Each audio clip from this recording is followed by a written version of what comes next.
Hey all, Assalamu alaikum, welcome to my YouTube channel. അപ്പോൾ എന്നത്തെയും പോലെ ഇന്ന് രാവിലെ തന്നെ പിള്ളേർക്ക് മദ്രസയുണ്ട്. അവർ മദ്രസയിൽ പോകാനും വേണ്ടി റെഡിയാവുകയാണ്.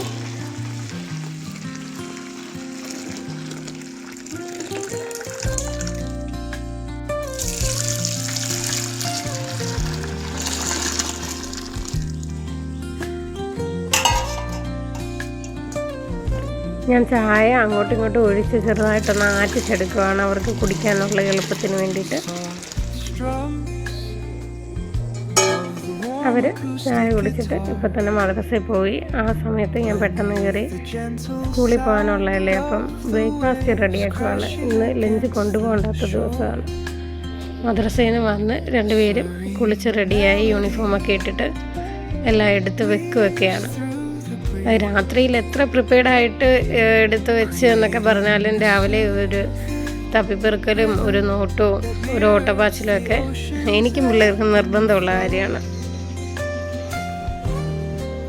രാവിലെ രണ്ടാളും സ്കൂളിലോട്ട് പോയി. നല്ല തെളിഞ്ഞ അന്തരീക്ഷം കണ്ട് മഴയൊക്കെ മാറി വരുന്നു എന്നുള്ള സമാധാനത്തിൽ പെട്ടെന്ന് തന്നെ കയറിയിട്ട് ഇക്കയ്ക്ക് ജോലിക്ക് പോകണമായിരുന്നു. ഇഡ്ഡലി കഴിക്കത്തില്ല, അത് കാരണം പെട്ടെന്ന് തന്നെ ഞാൻ ദോശ ഉണ്ടാക്കിയെടുക്കുമായിരുന്നു. അങ്ങനെ ഇക്കയായി കഴിച്ചിട്ട് ജോലിക്ക് പോയി. എനിക്ക് പുറത്തോട്ട് പോകേണ്ട ഒരാവശ്യം ഉണ്ടായിരുന്നു. ഞാൻ പിന്നെ എന്തിന് പുറത്തോട്ടിറങ്ങിയാലും അത് ഈ തെളിഞ്ഞ അന്തരീക്ഷം, ആകാശം, ഇങ്ങനെ പ്രകൃതിയോട് ഇണങ്ങിയിട്ടുള്ള എന്ത് കണ്ടാലും ഞാൻ വീഡിയോ എടുത്തു പോകും. എനിക്ക് അപ്പോൾ ഉച്ചയ്ക്ക് വന്ന സമയത്ത് ബിരിയാണി വാങ്ങി വന്നിട്ടുണ്ടായിരുന്നു. മോള് പറഞ്ഞായിരുന്നു ഉച്ചയ്ക്ക് ബിരിയാണി വാങ്ങി വെക്കണേന്ന്. അത് കാരണം ബിരിയാണി വാങ്ങി വന്നു. പിന്നെ ഞാനും രാവിലെ ഒരു ആവശ്യത്തിന് പുറത്തോട്ട് പോയേക്കുമായിരുന്നു. ഇത് വാങ്ങുന്ന കാരണമാണ് ഫുഡ് വെക്കാതെ പോയത്. ഇല്ലെന്നുണ്ടെങ്കിൽ എല്ലാം വെച്ചിട്ടേ പോകത്തുള്ളായിരുന്നു. ഇത് നമ്മുടെ ഇവിടെ അടുത്തുള്ള ഒരു കടയിൽ നിന്നാണ് വാങ്ങി. പാത്തുവിൻ്റെ ഫ്രണ്ടിൻ്റെയും കൂടെ കടയാണ്, അവരുടെ അത്താടെ കടയാണ്. ഷാജഹാനുണ്ട് തട്ടുകട. അവിടുത്തെ ബിരിയാണി, അത് 100 രൂപയുടെ ബിരിയാണി. അത് അത്യാവശ്യം ക്വാണ്ടിറ്റി ഉണ്ട്. ഒരു മുട്ട പുഴുങ്ങിയത്, നല്ല വലിയൊരു പീസ് ചിക്കൻ, പപ്പടം, അച്ചാർ, കച്ചമ്പർ, അത്രയുണ്ട്. എനിക്ക് ഫുഡ് കഴിച്ചിട്ട് പോയി. അത് കഴിഞ്ഞ് പിള്ളേർ സ്കൂളിൽ നിന്ന് വന്ന സമയത്ത് വൈകുന്നേരം വരുന്നതെന്നുണ്ടെങ്കിൽ കുളിച്ചിട്ടൊക്കെ കഴിക്കത്തുള്ളൂ. ഇത് ഉച്ചയ്ക്ക് വന്ന കാരണം നല്ല വിശന്നിട്ടുണ്ടായിരുന്നു എല്ലാവർക്കും. അപ്പോൾ തന്നെ അവർ കഴിക്കാനായിട്ടിരുന്നു. പാത്തു അപ്പോൾ എന്നോട് ചോദിക്കുക, ആലിയയുടെ കടയിൽ നിന്നാണോ ബിരിയാണി വാങ്ങിയേ എന്നൊക്കെ ചോദിച്ചുകൊണ്ട് ഇങ്ങനെ കഴിച്ചുകൊണ്ടിരിക്കുകയാണ്. ആ സമയമായപ്പോഴത്തേനും റൈക്കുട്ടനും കൈയൊക്കെ കഴുകിയിട്ട് വന്നു. റൈക്കുട്ടൻ പപ്പടത്തിൻ്റെ ആളാണ്. അപ്പം ആരും പപ്പടം എടുക്കാതിരിക്കാൻ ആദ്യം തന്നെ അതെടുത്ത് മാറ്റി വെക്കുക.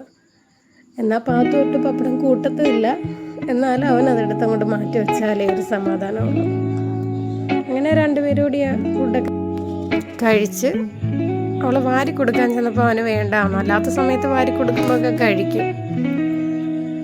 രണ്ടുപേരും കൂടി പിന്നെ കുറച്ച് സമയം കഴിഞ്ഞപ്പം ട്യൂഷനൊക്കെ പോയി. ആ സമയത്തൊക്കെ ഞാൻ പിന്നെ വൈകിട്ടത്തേക്കുള്ള ചോറാക്കി, പിന്നെ മീൻ മുളക് കറി വെച്ച്, പിന്നെ കഴിഞ്ഞ ദിവസം കണവ കൊണ്ടുവന്നിട്ടുണ്ടായിരുന്നു, അതെടുത്ത് ചെറുതായിട്ടൊന്ന് റോസ്റ്റ് ചെയ്യാമെന്ന് കരുതി. ആദ്യം അത് മഞ്ഞപ്പൊടി ഇട്ട് വേവിച്ച് വെന്ത് കഴിഞ്ഞപ്പോഴത്തേന് അത് വെന്ത് ഒന്ന് ഒതുക്കി വെച്ച സമയത്തേക്ക് സവാള, ഇഞ്ചി, വെളുത്തുള്ളി, പച്ചമുളകും കറിവേപ്പിലയും കൂടി ഇച്ചിരി വഴറ്റി അന്ന് വാടി ഒരു കുറച്ച് ഇതായി വരുന്ന സമയത്തേക്ക് നമ്മൾ പൊടികൾ, മുളക് പൊടി, മഞ്ഞൾപ്പൊടി, മല്ലിപ്പൊടി, പിന്നെ വീട്ടിലുണ്ടാക്കുന്ന ഗരം മസാലയാണ് ഇടുന്നത്. അതും കൂടിയിട്ട് ഒരുവിധമൊക്കെ ഒന്ന് ഫ്രൈ ആയി വരുമ്പോഴത്തേക്ക് നമ്മൾ ഈ വെന്ത കണവ ഇട്ട് കൊടുക്കും.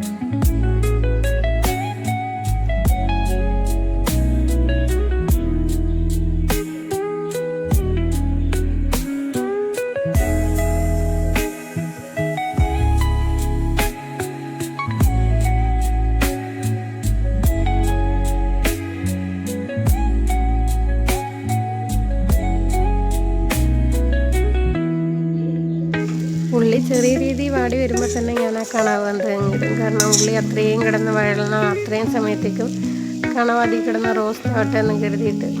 പ്രത്യേകിച്ച് ആ ഇരുമ്പ് ചീനിച്ചട്ടി വെക്കുമ്പം അതൊരു പ്രത്യേക ഒരു ടേസ്റ്റാണ്. അങ്ങനെ ഏകദേശമൊക്കെ കുറേ സമയം നമ്മൾ സ്ലോ കുക്ക് ചെയ്തത് റെഡിയാക്കി എടുത്തു. ഇന്ന് ഇത്രയേ ഉള്ളൂ വീഡിയോ. ഒക്കെ എൻ്റെ വീഡിയോ ഇഷ്ടപ്പെട്ടാൽ ലൈക്കും സപ്പോർട്ടും ചെയ്യും.